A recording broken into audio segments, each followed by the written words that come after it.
ጊዜ እንግዲህ ጊዜ እንላለን፣ ዘመን እንላለን። በእንግሊዝኛ ደግሞ ፔሪየድ፣ ሲዝን፣ ኤራ፣ ኢፖክ እያልሽ ስለያየዋል በርዝመቱ ማለት ነው። ለምሳሌ በደርግ ዘመን ብለን እናወራለን፣ በኢህአዴግ ዘመን ብለን እናወራለን። አሁን ስለ አመታቶች እያወራን ነው ማለት ነው። 20-30 አመታቶች እያወራን ነው። ዘመን ስንል ከአመታት እስከ አመታት ድረስ ያለውን ጊዜ ነው የሚያሳይ። በአጭሩ ደግሞ ለምሳሌ ትምህርት ቤት የክፍል ጊዜ ይባላል። አጭር ነች፣ ፔሪየድ ነች። በወራቶች ደግሞ ሲቆጠር በአመታትም ሊሆን ይችላል፣ ሲዝን ደግሞ እንላለን። እሱም ጊዜ ነው እና ስለሚለዋወጥ ጊዜ ስለሚለዋወጥ በዚህኛው ጊዜ እንዲሆኖብሽ በዚህኛው ጊዜ እንዲሆንልሻል፣ በዚህኛው ጊዜ ጨልሞብሽ በዚህኛው ጊዜ ደግሞ ብርሃን ይሆንልሻል። እነሱን እንድናወራ ነው የፈለኩት። ግን ሀሳቡ እንዴት እንደመጣልኝ ልንገርሽ። እሺ። መኪና ውስጥ ስትሆኚ ሬዲዮ ትከፍቻለሽ። የሬዲዮ የምሰማበት ጊዜ መኪና ውስጥ ሲሆን ነው እና ጋዜጠኞቻችን ያወራሉ፣ ብዙ ነገር ይነግሩናል። ከዛ መሀል ላይ ደግሞ ሙዚቃ ይለቀቃል እና መሀል ላይ ሙዚቃ ይለቀቃል ኤፍኤሞቻችን ላይ። አንድ ቀን ዝም ብዬ እየነዳው አንድ ልጅ አንድ ሙዚቃ ተለቋል የሆነ ኤፍኤም ላይ። ምን መሰለሽ የሚለው ዘፈን እቴ አንቺም አይደለሽ ዘመኑ ነው አሉ የኔ የሚሉት ወዳጅ ማይገኝ በቃሉ ይላል። እቴ አንቺም አይደለሽ ዘመኑ ነው አሉ የኔ የሚሉት ወዳጅ ማይገኝ በቃሉ ይልና እላለሁልና የዘንድሮ ቋንቋ አሳነሰኝ ጊዜ ላንቺ እንደማልበቃ ይላል። አሳነሰኝ ጊዜ ላንቺ እንደማልበቃ። ከዛ ግርብ ብሎ የሰማሁት እቴ አንቺም አይደለሽ ዘመኑ ነው አሉ የኔ የሚሉት ወዳጅ ማይገኝ በቃሉ እላለሁልና የዘንድሮ ቋንቋ አሳነሰኝ ጊዜ ላንቺ እንደማልበቃ። እሷን ሊወቅሳት አልፈለገም። እቴ አንቺም አይደለሽ ዘመኑ ነው አሉ የኔ የሚሉት ወዳጅ ማይገኝ በቃሉ እላለሁልና የዘንድሮ ቋንቋ አሳነሰኝ ጊዜ ላንቺ እንደማልበቃ።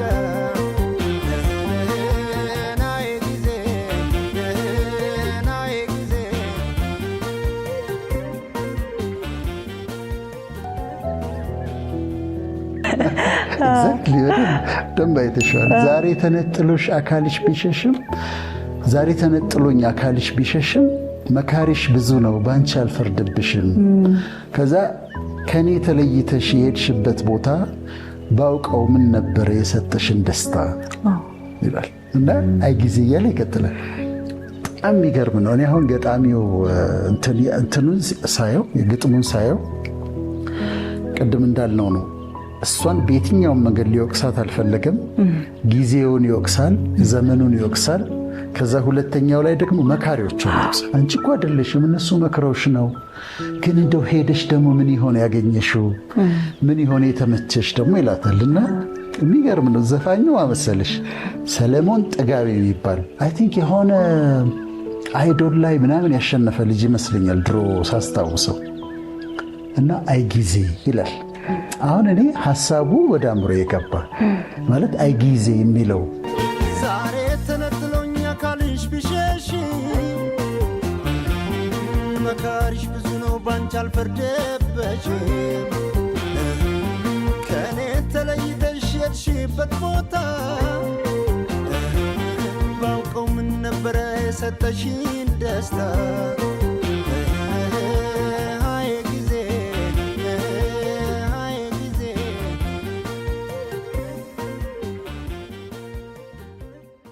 ምሳሌዎች እየነገርኩሽ ነው የምንሄደው። እሺ።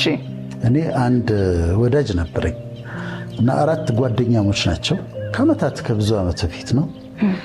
4ቱም የቢዝነስ ሰዎች ናቸው እና 3ቱ በጣም ሰክሰስፉል ሆነዋል። አዳዲስ ስራ ይጀምራሉ፣ ግሮሰሪ፣ ሌላ በላዩ ይጨምራሉ። ከ4ቱ ግን አንዱ ይታገላል። አንድ ጋራጅ ከፍለ፣ አንድ ጊዜ ብረት ቤት ይከፍታል፣ ይከስራል፣ ምን ይላል እና አንድ ቀን አገኘሁት። ሳገኘው እንዴት ነው ስራ አልኩት። ጥሩ ነው አለኝ። ጥሩ ነው።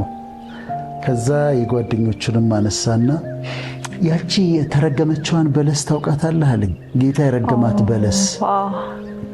አዎ አልኩት። እሷ በለስ እኮ ማለት እኔ ነኝ አለ።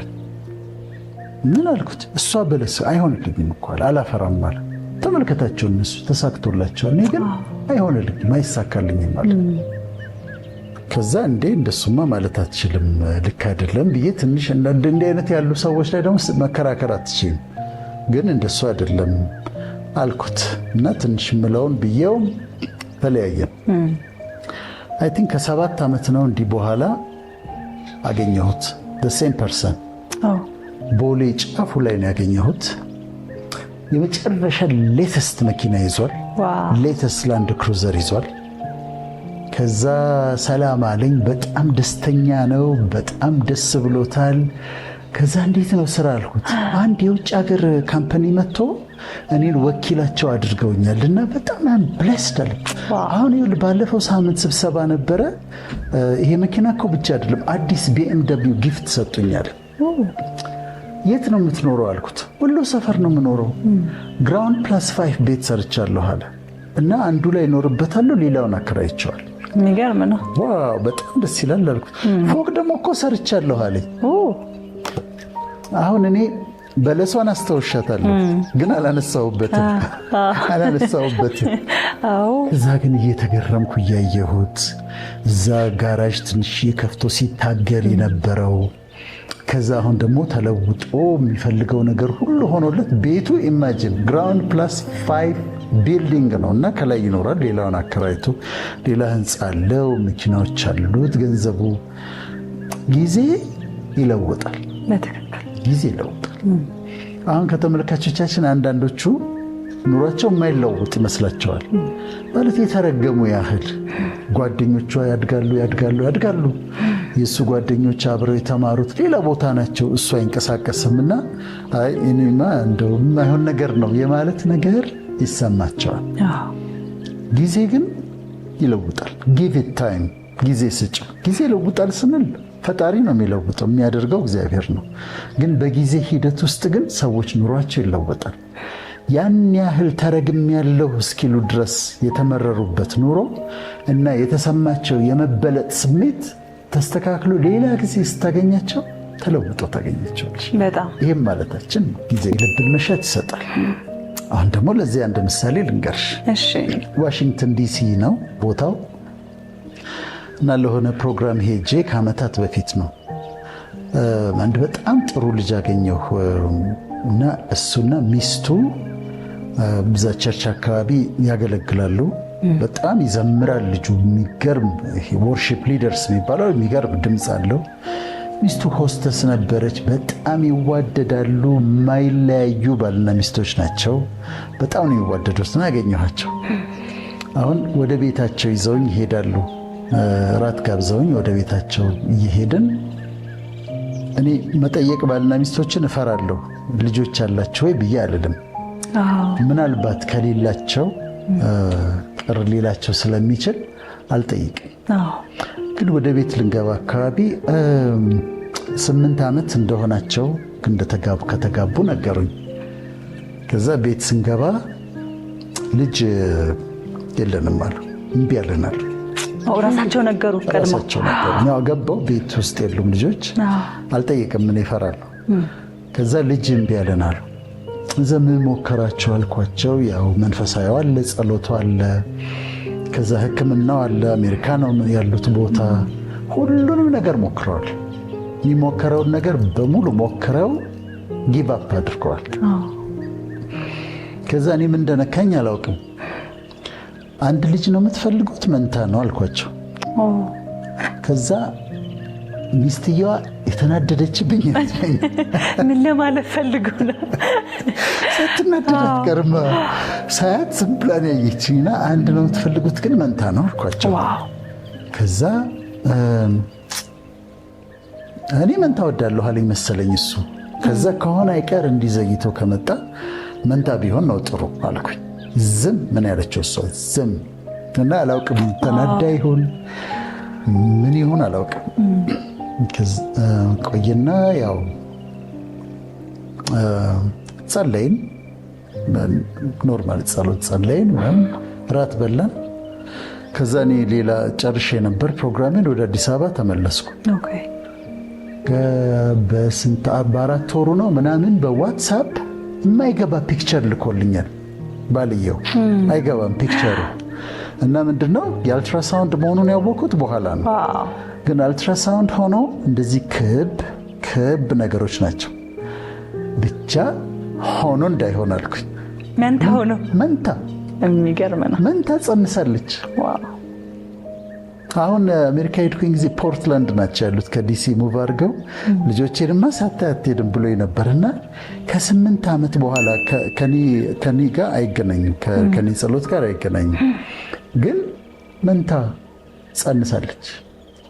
በጊዜው በጣም የሚያማምሩ 2 ልጆች መንታ ልጆች ፎቶግራፍ አንስተው እንዴት ደስ ይላል። በጣም ነው የሚገርመው። በልጅ ደግሞ ምን ሆነ በጊዜው የልባቸውን መሻት ሰጣቸው።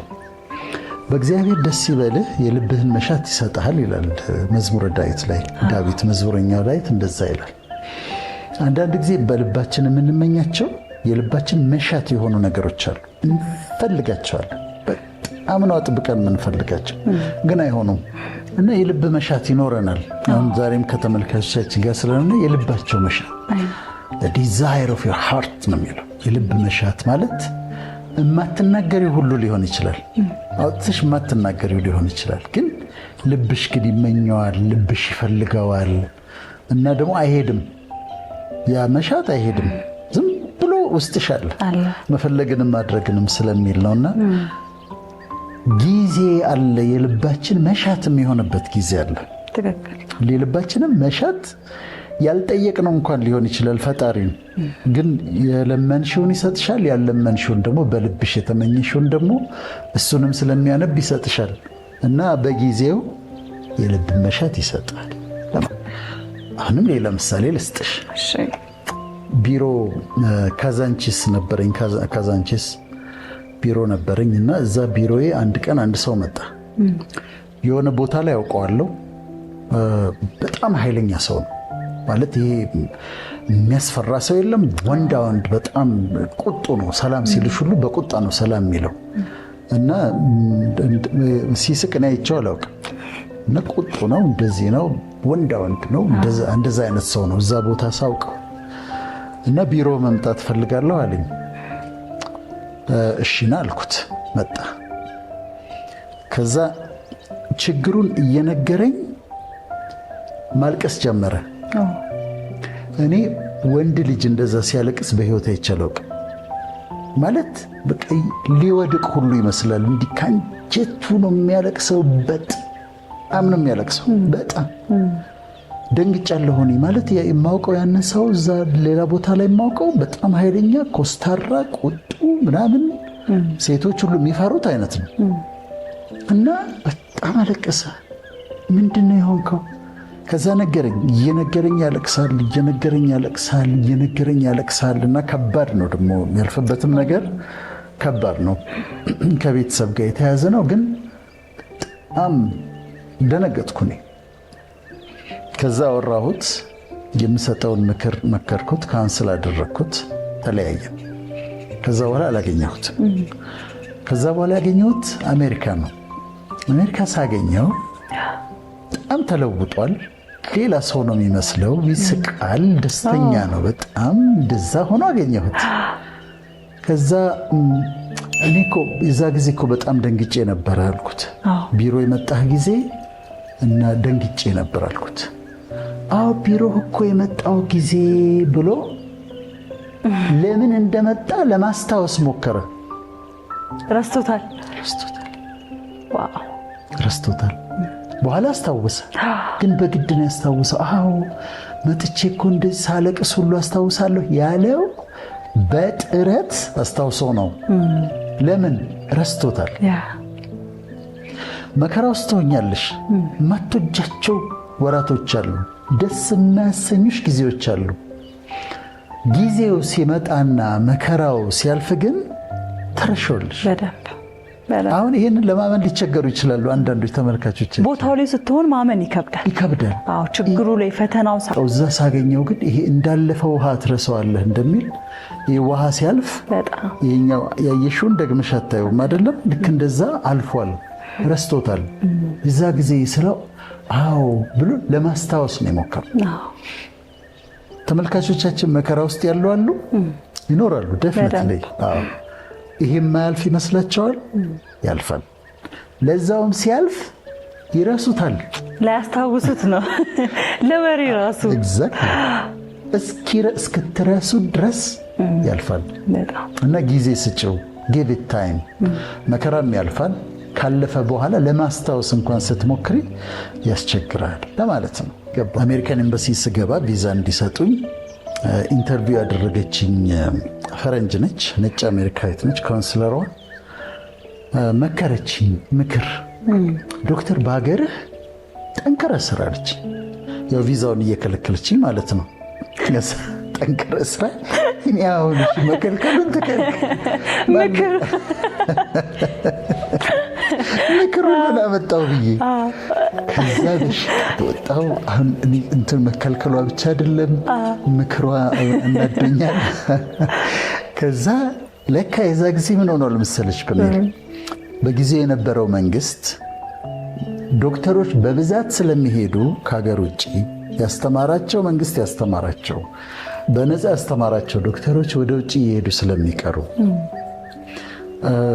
ለምሳሌ አሁን ዲሲ አካባቢ ያሉ ኢትዮጵያኖች ዶክተሮች እዚህ የተማሩ ቁጥር በጣም ብዙ ነው። ሺካጎ አካባቢ በጣም ብዙ ነው። እሱን ለመከልከል በጓሮ ሄዶ መንግስት ለዶክተሮች ቪዛ አትስጡብን ብሎ አመልክቷል። ስለዚህ ለእኛ የሰጡም ነበረ። ስምምነት አላቸው። ብሬን ድሬን የሚባለው አለ አይደለም? ይሄ ብሬን ድሬን ነው። ብዙኛ ወጪ አውጥተን ያስተማርናቸው ዶክተሮች ናቸው። እዛ ኑሮ የተሻለ ስላለ እዛ እየሄዱ እየቀሩብን ነው ብለው አናግረዋቸው። ከዛ ስለዚህ ምን ሆነ ማለት ነው? እኔ ያሰብኩት ነገር በሩ ተዘጋ። ከምክር ጋር ተዘጋ።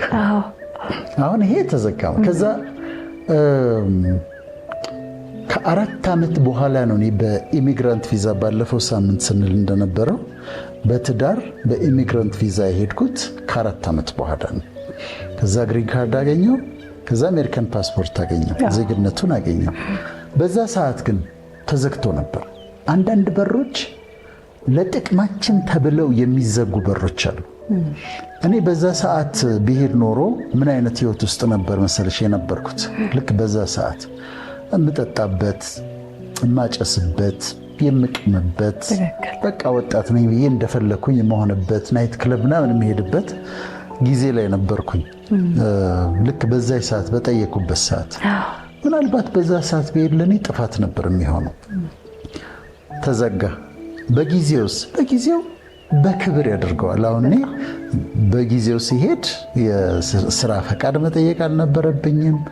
መንግስት በፖሊስ ደብድቦኝ እንደዚህ ብዬ ለፋይል ማድረግ አልነበረብኝም። ምናምን በገባው በወሩ መኖሪያ ፈቃድ የላኩልኝ። ከዛ ደግሞ እንደዚህ ጊዜ ስጭው፣ የምትፈልጊው በር በጊዜው ይከፈታል። ሲከፈት ግን በክብር ነው የሚሆነው። በክብር ነው የሚከፍትልሽ እንግዲህ ፈጣሪ ማለት ነው። እውነት ነው።